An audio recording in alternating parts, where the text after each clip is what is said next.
Hello everyone.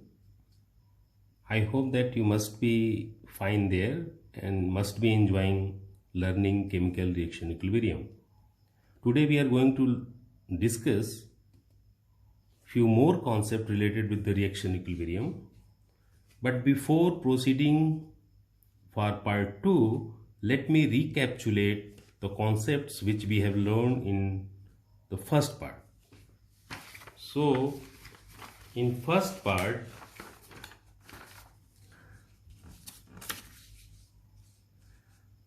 of chemical reaction equilibrium, we have learned two concepts. Firstly, we have learned what is all about the equilibrium mean, and the second part we have learned we have established some criteria for chemical equilibrium. At the same time, we have learned that if we want to utilize any chemical reaction for commercial purpose or for industrial application, we should focus at least on these three parameters, that is feasibility, speed and yield. So we have also concluded that the thermodynamics can help us to find out the feasibility of a reaction as well as the yield. But thermodynamics is unable to give idea about the kinetics of a reaction. So we have also concluded that the focus of chemical equilibrium would be the analysis or calculation related to, so that we can find out the equilibrium conversion, as well as we will also learn what is the effect of different factors like pressure, temperature, concentration, etc. on equilibrium. So there are two aspects of chemical equilibrium. First is to calculate equilibrium conversion, and another one is to visualize the effect of different parameter on equilibrium. We also know that Le-Chatelet principle, which is a qualitative interpretation of equilibrium, is not sufficient. So we need to develop some equation that will give a deeper insight and that will enable us to find out the quantitative interpretation about the chemical equilibrium. So in the subsequent topics of this chapter, we will learn some quantitative analysis on chemical equilibrium. Apart from this, we have learned that there may be some conflicting situation where the kinetics, the effect of some variable, say temperature in this case, may be conflicting with the kinetics and chemical equilibrium. So we need to find out an optimum value, that is a sort of, we need to make a trade-off between kinetics and equilibrium conversion. We have also learned that the reaction proceeds towards lesser value of chemical potential, mu. By mistake, I have put a wrong sign here. So please correct it. I am sorry. The chemical potential of graphite should be less than the chemical potential of diamond. Also, we have learned that chemical potential is central to chemistry. That means with the help of chemical potential, we can discuss many concepts, we can understand many concepts of thermodynamics. So it is a chemical potential is a central to chemistry. We will also develop some relation using chemical potential and Gibbs function. Apart from this, we have established two criteria of chemical equilibrium. First was based on the entropy. So we have concluded that a constant internal energy and constant volume process must be such that ds at constant u and v should be greater than or equal to 0. That is,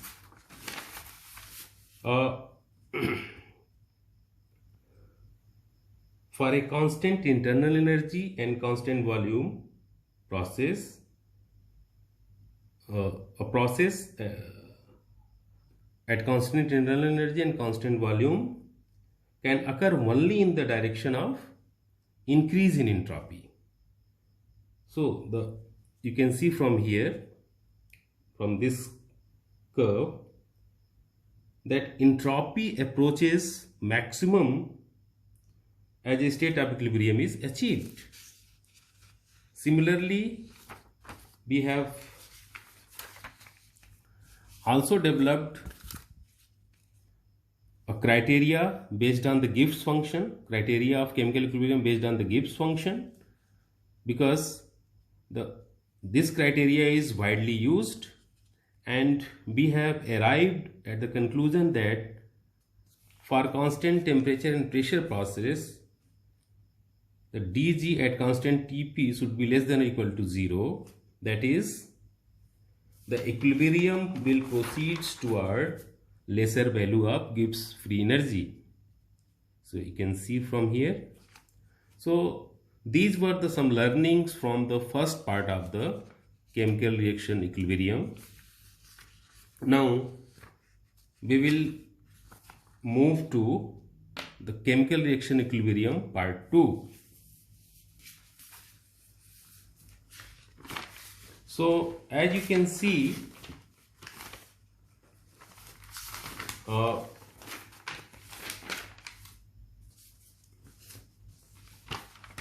just wait for a minute. Okay.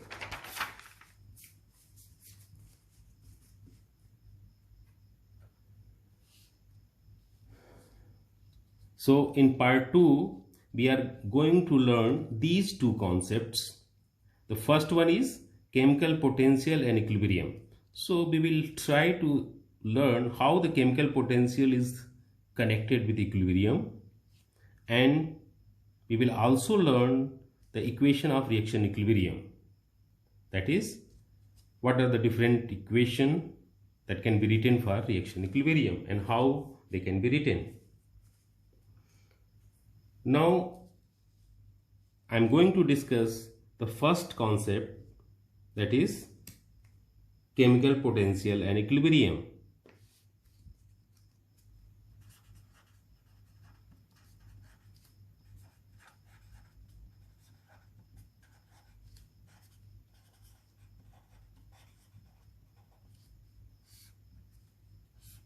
So as I told you that this chemical potential is central to the chemistry, we will see in subsequent discussions that how important this chemical potential is for understanding of thermodynamic concepts. Now, noting that any extensive property of a single phase, single component system, we all know this, the phase rule, that is degree of freedom equals to C minus P plus 2, that is component phase, So for single component system and single phase system, the degree of freedom would be 2. So for considering any extensive property, say Gibbs free energy of a single phase, single component system,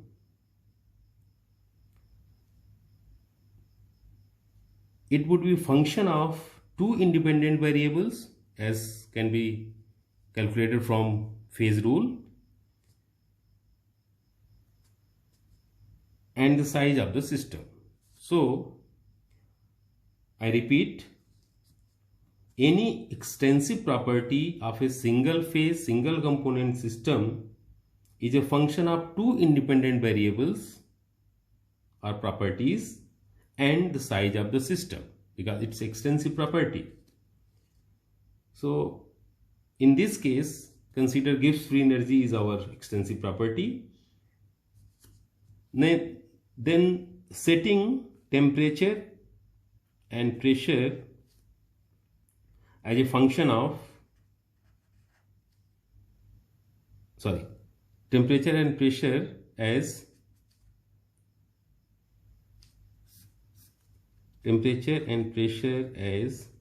independent function in this case, and N, that is number of moles, as the measure of size. So considering temperature and pressure as an independent function and N, that is number of moles, as a size, then the Gibbs function can be expressed in the form of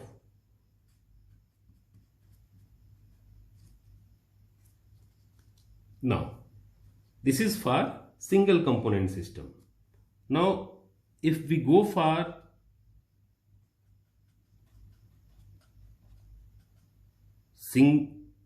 single phase multi-component system, then this is the multi-component system, then the F will be higher. Okay, so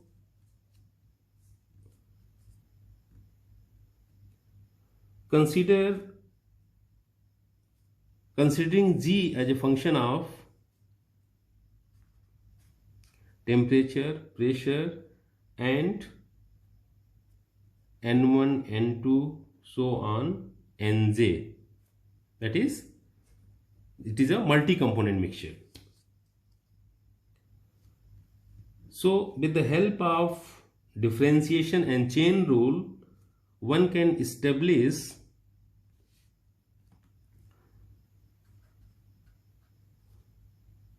that Gibbs function can be expressed as sigma I equal to 1 to j ni del g upon del ni at constant T, P, and J. So please note that this Nj denotes that all n except ni are held constant during differentiation.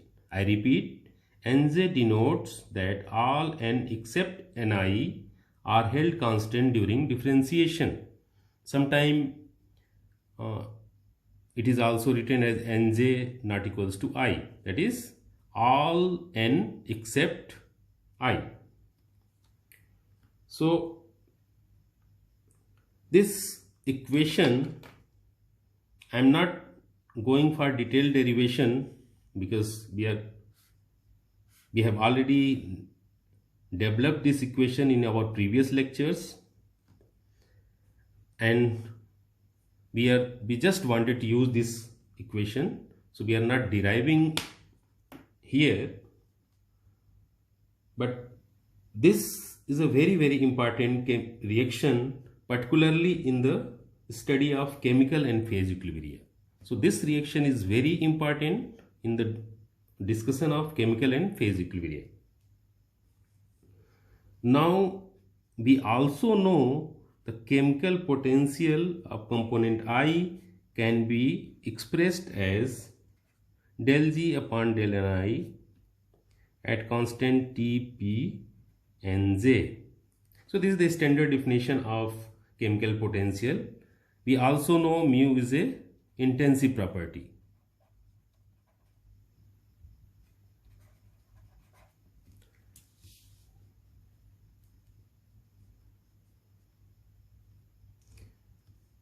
Thus, so this is also very important expression.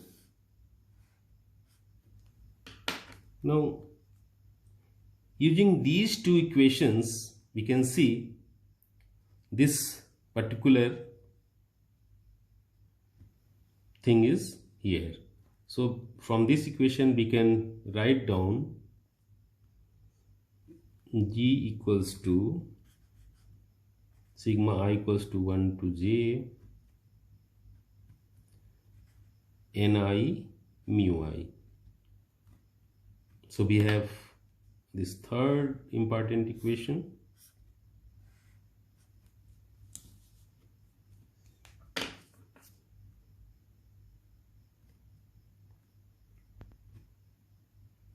Now if we differentiate Gibbs function, this equation,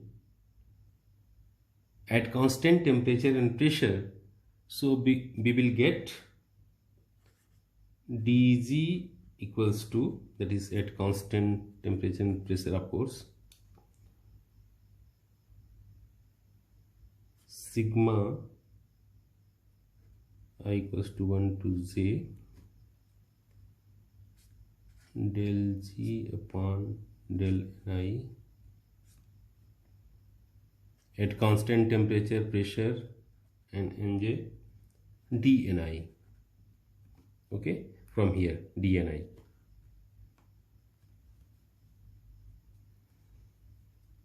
So this can be expressed as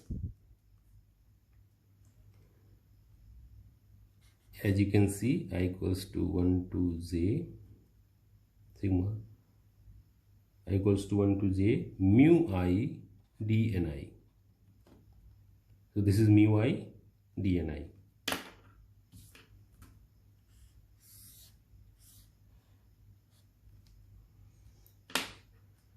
Since we have learned that the equilibrium criteria, that is dg at, just in our previous lecture we have learned that at equilibrium this is equals to 0.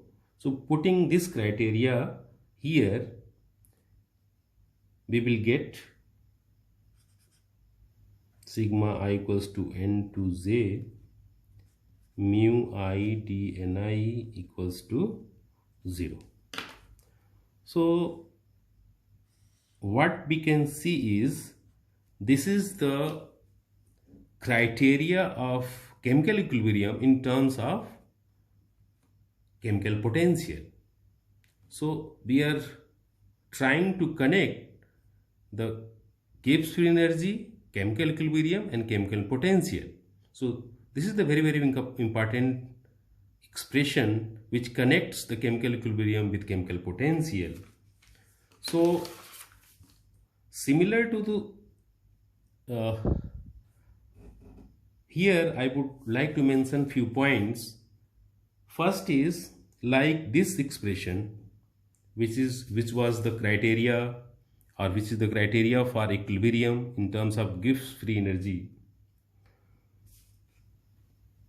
This expression and this expression are quite similar in sense that both equation provides a relation among properties of a system. I repeat, both the equation provides a relation among properties of a system when the system is at an equilibrium state at a particular temperature and pressure. So like this expression, this also applies to a particular state, and the manner in which that state is attained is not important. Okay? So, and the second point I would like to mention here is, let me use another paper. If you see from here, okay, from here we can do.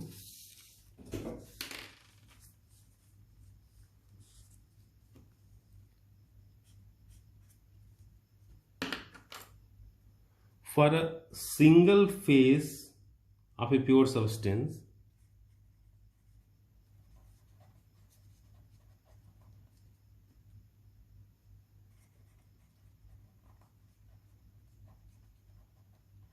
single phase, this G would be N mu, or this mu equals to G upon N.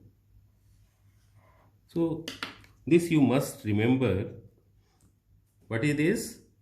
The chemical potential is nothing but its Gibbs function per mole.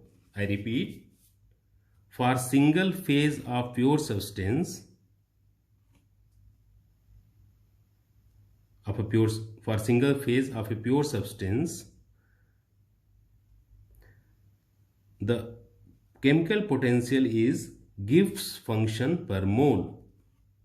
So from here we can derive one important conclusion.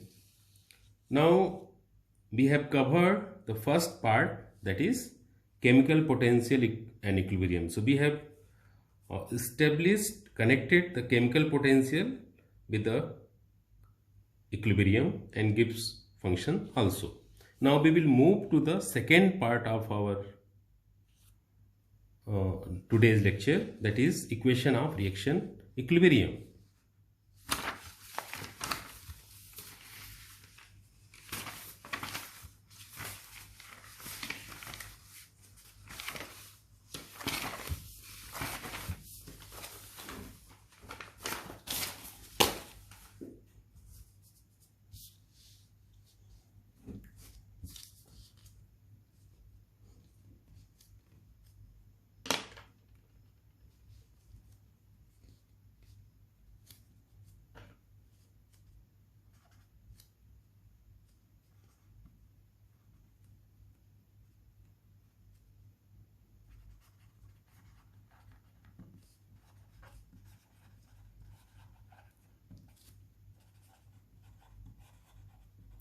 Equation of reaction equilibrium.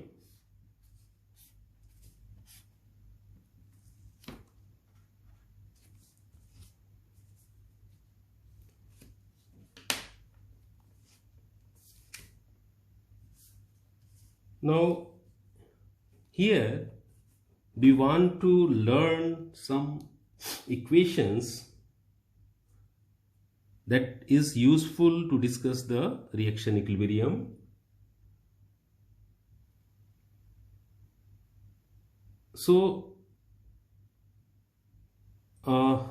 before moving, we all know that whenever we are applying the conservation of mass and conservation of energy principle, we are we are assuming that the reaction can occur as written. However, the extent to which our chemical reaction proceed is limited by many factors. So the equation of reaction equilibrium provides the basis for determining the equilibrium composition of reacting mixtures. Now consider a closed system containing 5 components A, B, a closed system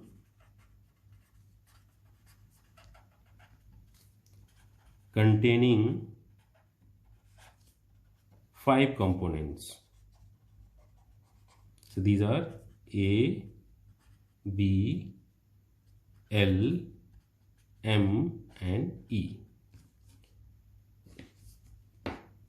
At constant temperature and pressure,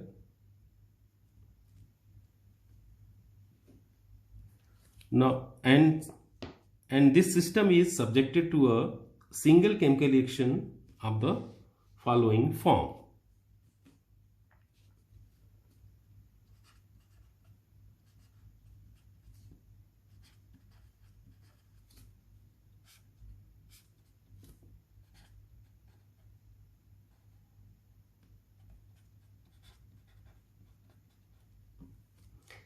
Here mu's are stoichiometric coefficients, we all know. Since we are considering E as inert,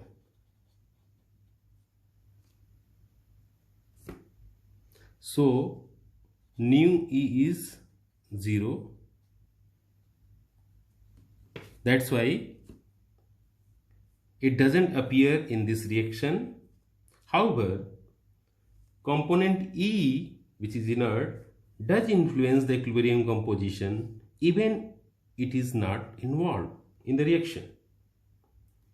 So the taking this equation as our representative equation for reaction equilibrium, we can see we can understand it like that equilibrium is nothing but it's a condition of balance. What happened actually is, at equilibrium, the tendency of A and B to form L and M is just balanced by the tendency of L and M to form A and B. I repeat, at equilibrium, the tendency of A and B to form L and M is just balanced by the tendency of L and M to form A and B. Now, this nu A, nu B, nu L, nu M are the respective stoichiometric coefficients, and these stoichiometric coefficients mu A, mu B, mu L, mu M do not correspond to the respective number of moles of component present. So the number of moles of component present is represented by Na, Nb, Nl, Nm and Ne. So E is a inert in this example.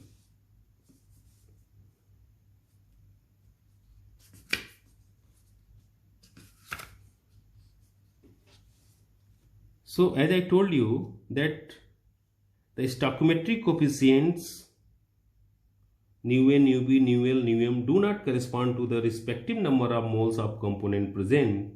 However, changes in the amount of the component present, that is dN, DNA, dNb, changes in the amount of the component present do bear a definite relationship to the values of stoichiometric coefficient. That is, there is a definite relation among change in the amount of the component. So we can write dNA upon mu A minus dNb upon mu B. This is equals to dNL upon mu L. Similarly, we can write dNm upon mu M. Now, please note that this minus sign indicates that A and B are reactant and would be consumed, A and B would be consumed when L and M are produced. Since E is inert, so dNe is 0. So dNe would be 0 because it's inert. We have assumed it as inert. So introducing a proportionality factor dE.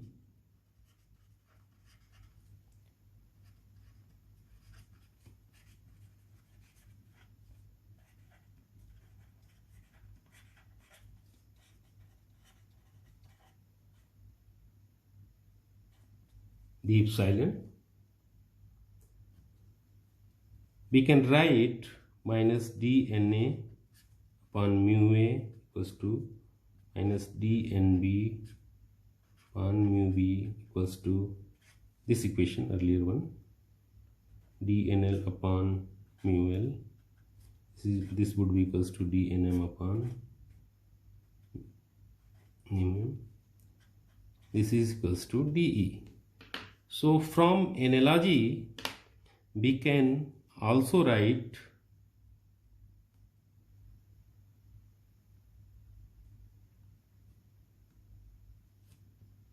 that dNi upon mu I equals to d epsilon.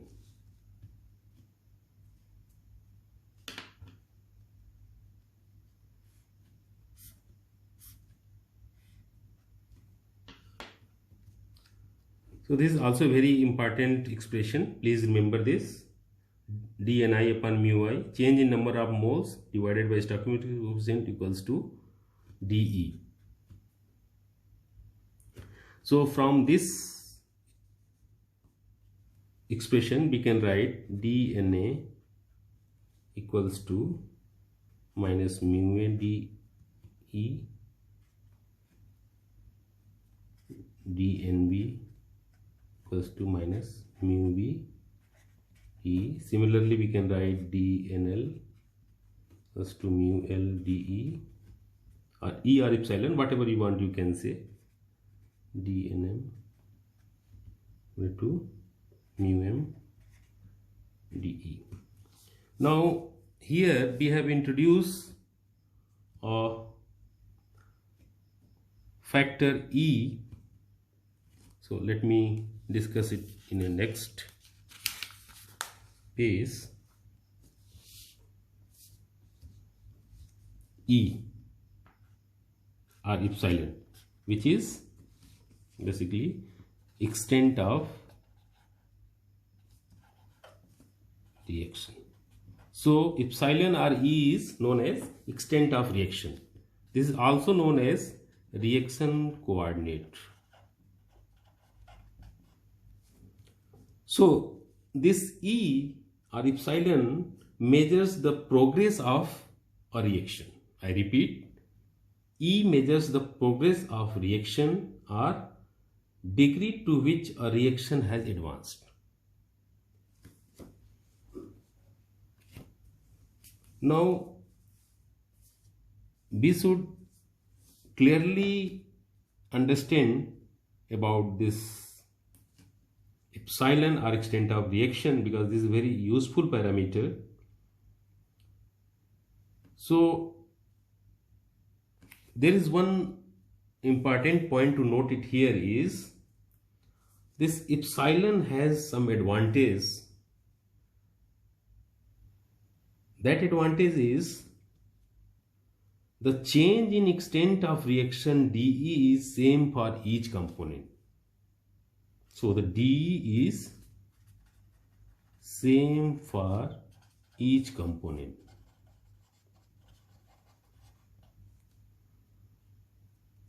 Whereas the change in number of moles dN is different for different species.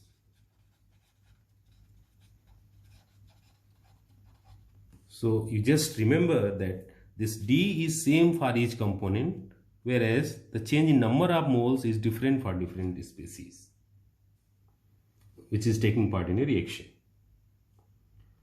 Now to understand it better, you can say epsilon equals to 0 for initial state of the system. So the value of E will be 0 for initial state of the system, that is before the reaction. Before the reaction the value of E is 0.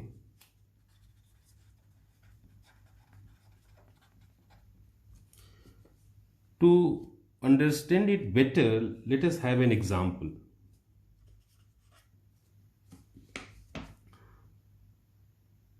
Consider a closed system consisting initially a gaseous mixture of hydrogen and oxygen. So there may be different reaction, but one reaction may be this. Now this is 1 mole, this is half mole, this is 1 mole. Now changes in the amount of these components during each differential step of the reaction leading to the formation of equilibrium mixture are governed by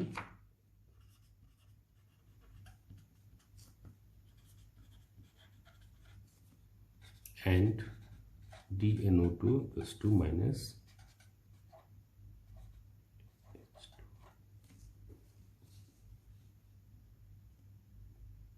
okay.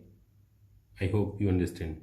Or you can write like minus DNH2, coefficient is 1.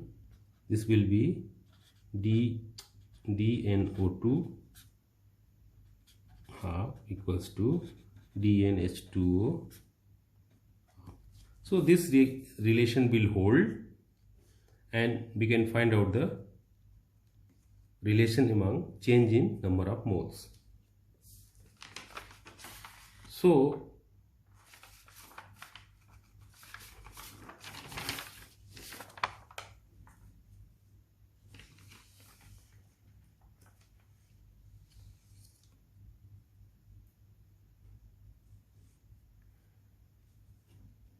we have learned in the today's lecture. Let me summarize the today's lecture.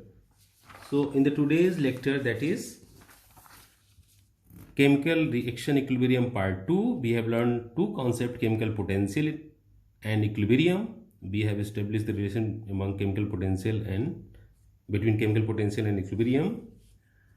And we have also learned how to write equation for reaction equilibrium.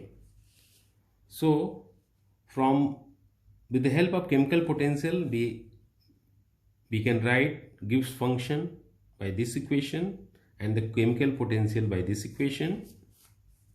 And ultimately, we have concluded that using the concept of criteria of equilibrium in terms of Gibbs energy, we can establish the criteria of equilibrium in terms of chemical potential. So this is the criteria of equilibrium in terms of chemical potential. So in turn, we are connecting the chemical potential and Gibbs free energy with the chemical equilibrium.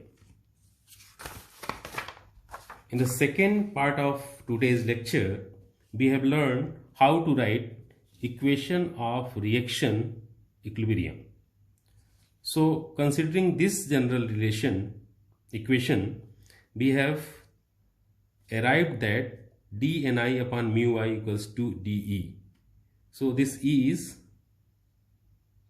reaction, extent of reaction or reaction coordinate.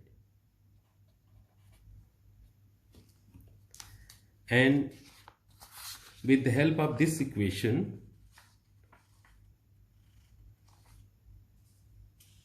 we can